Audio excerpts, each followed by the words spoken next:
Bonjour, je voudrais enregistrer ce matin quelques vidéos courtes sur le thème de l'acceptation.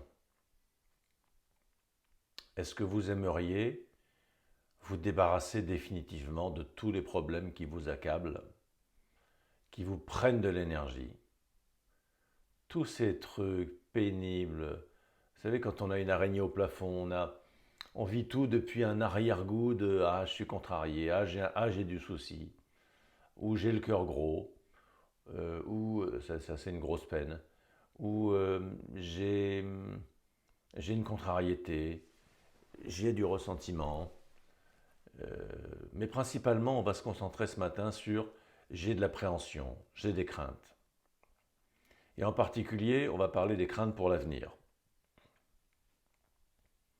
Alors d'abord, je vais vous raconter un, un conte zen, donc ça se passe au Japon, et vous avez un samouraï qui en a assez de sa carrière de samouraï, qui s'est beaucoup battu, qui est devenu un expert en arts martiaux, et puis qui s'est converti au zen. Alors il s'est installé dans un petit village, dans une petite maison modeste, où il passe sa journée à contempler. Alors il rend un culte à son maître, en faisant des prières le matin, il pratique beaucoup la méditation, il se donne à l'art chevaleresque de tir à l'arc dans son jardin, il pratique des katas d'arts martiaux, pratique le qigong, il a beaucoup de temps pour lui-même et vraiment, il passe d'une activité initiatique à une activité contemplative, d'une activité contemplative à des oraisons. Il rend un culte à la beauté, il travaille l'art de l'ikebana, il met en place des fleurs dans des compositions qui sont extrêmement subtiles. Il dessine avec un pinceau tout en se concentrant des, des calligraphies et puis des peintures qui sont empreintes de sa disponibilité mentale.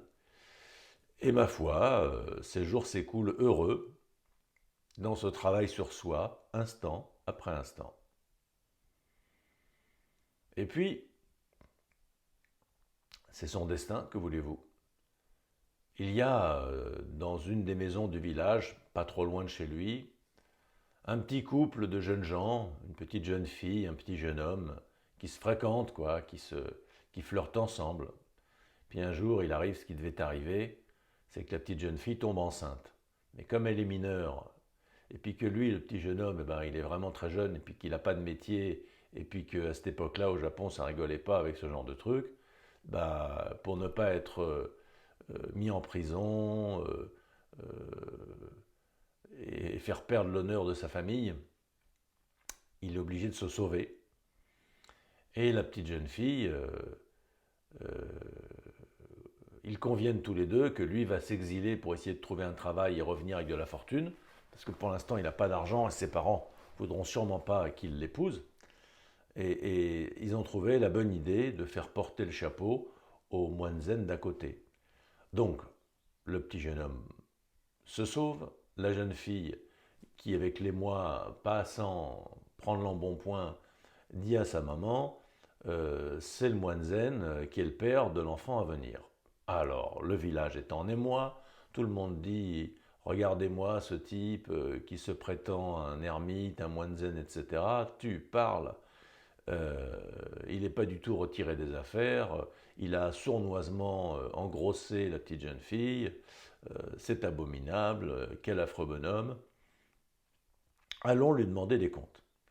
Alors, un jour, l'enfant naît, et les parents, ainsi que tout le village, furieux, apportent l'enfant au moine zen en disant ben voilà, ça c'est votre travail, c'est votre résultat, vous avez eu des rapports illégitimes avec cette jeune fille, prenez vos responsabilités, maintenant occupez-vous de l'enfant. Alors le moine zen les écoute attentivement et il leur dit Ah bon, c'est parfait. Il prend l'enfant et il s'en occupe. Évidemment, la vie de moine zen en prend un sacré coup parce que l'enfant pleure la nuit, lui il ne sait pas faire avec un enfant, et alors il faut qu'il invente tout, il faut qu'il aille absolument, je ne sais pas comment on fait dans le Japon du Moyen Âge pour les couches, pour les petits pots, pour les biberons. Bon, il n'a pas de femme, il ne sait pas faire, donc il apprend. Et puis ça prend beaucoup de temps, des années. Puis évidemment, son cœur qui est très pur et qui est très généreux, bah, il tombe en amour avec ce petit bébé qui devient, je ne sais pas si c'est un petit garçon ou une petite fille, en tout cas il passe son temps finalement, il n'est plus question de faire de l'ikebana, il n'est plus question de faire la calligraphie. Il est peut-être question de méditer un peu le matin et encore pas tous les matins. Et puis l'enfant pleure la nuit, alors le moine zen ne dort plus la nuit, et quand il sera le moment de faire la méditation, il a tendance à roupiller. Bref, sa vie est complètement transformée, mais pour le meilleur, parce que son cœur s'ouvre encore plus large dans l'amour que lui procure le fait d'être suscité par la vie ainsi à s'occuper d'un petit.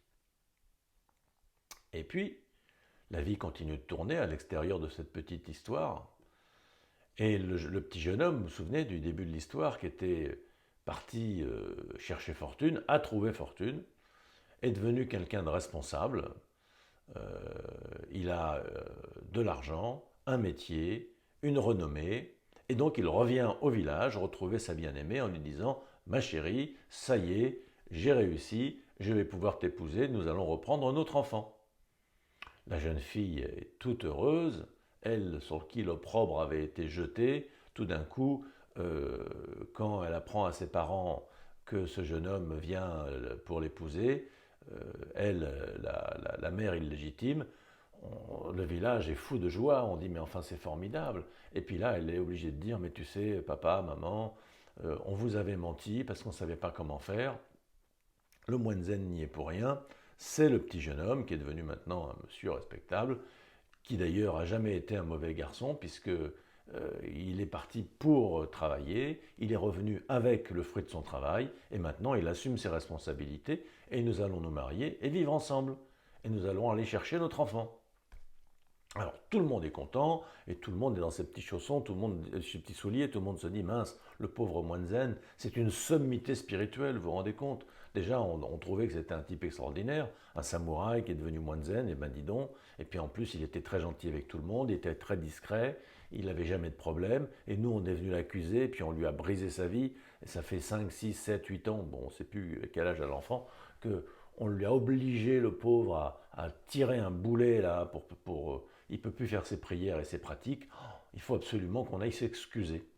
Alors voilà, plein d'excuses, moine zen, vous êtes un grand homme, c'est merveilleux, excusez-nous, nous sommes lamentables, on vous a accusé injustement, c'est terrible, ça a dû vous empêcher de faire vos pratiques, nous pardonnerez-vous un jour, etc., etc. Le moine zen ne dit rien, il écoute, et ils disent, bon ben voilà, c'est pas tout ça, mais raboule l'enfant maintenant. Parce que vous comprenez, les petits là, les petits tourtereaux, c'est normal, l'enfant il faut qu'il ait ses parents, les parents il faut qu'ils aient leur enfant, puis vous, il faut que vous ayez vos pratiques. Donc excusez-nous, excusez-nous, et on reprend l'enfant. Et là, le moine zen, qui est un ancien samouraï, et qui a l'habitude de ne pas se laisser emmerder, il dit, ah bon, et il donne l'enfant. Et donc,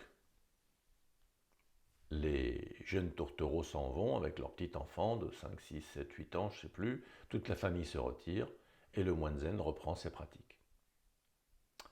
Voilà, c'est la fin de l'histoire.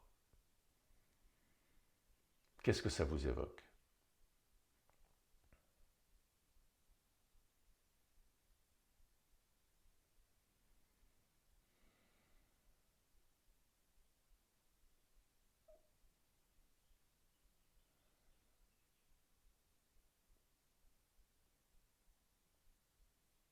Est-ce que ça vous évoque quelqu'un qui serait indifférent? Dans le fond, s'occuper d'un enfant ou faire des pratiques spirituelles, c'est bien la même chose. Ça revient au même. C'est différent, certes, mais enfin, ça ne change pas grand-chose sur le fond. Probablement. Probablement que c'est les histoires qu'on se raconte en disant « Ah, les pratiques spirituelles, c'est super, mais les pratiques matérielles, c'est une pollution. Faire la vaisselle, passer l'aspirateur, ça, j'aime pas. Par contre, peindre, jouer du piano, ça, c'est formidable. Je n'ai pas assez de temps pour faire des choses élevées, parce que je suis rivé au sol par des choses basses et matérialistes. » Bon, le moine zen, non, il n'a pas cette réaction-là.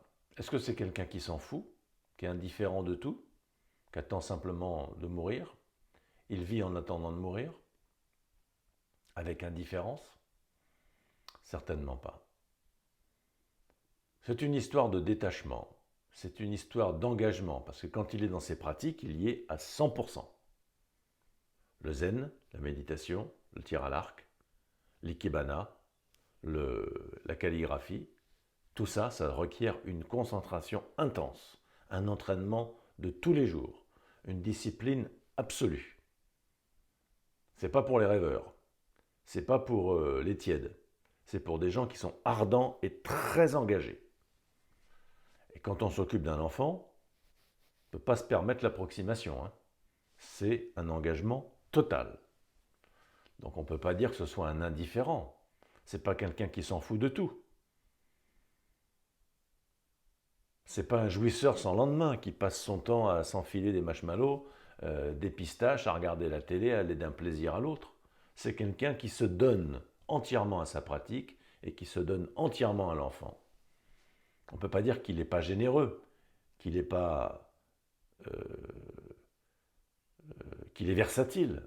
C'est quelqu'un qui s'était engagé dans une vie de grande concentration. Et puis quand la vie frappe à sa porte, il ouvre la porte. Et quand on lui remet un enfant, ce qui brise sa vie, il dit « Ah bon, c'est parfait ». Et quand cet enfant qui est devenu le cœur de sa vie, on lui arrache le cœur de la poitrine en lui disant « Maintenant, on va reprendre l'enfant, tu n'en es pas le père, tu n'as aucun droit dessus », il dit « Ah bon, c'est parfait ». Dans tous les cas, c'est un travail d'acceptation. Et avant d'être un travail, c'est une attitude, c'est une optique, c'est un état d'esprit. Alors c'est de ça dont je vais vous parler dans les vidéos qui suivent.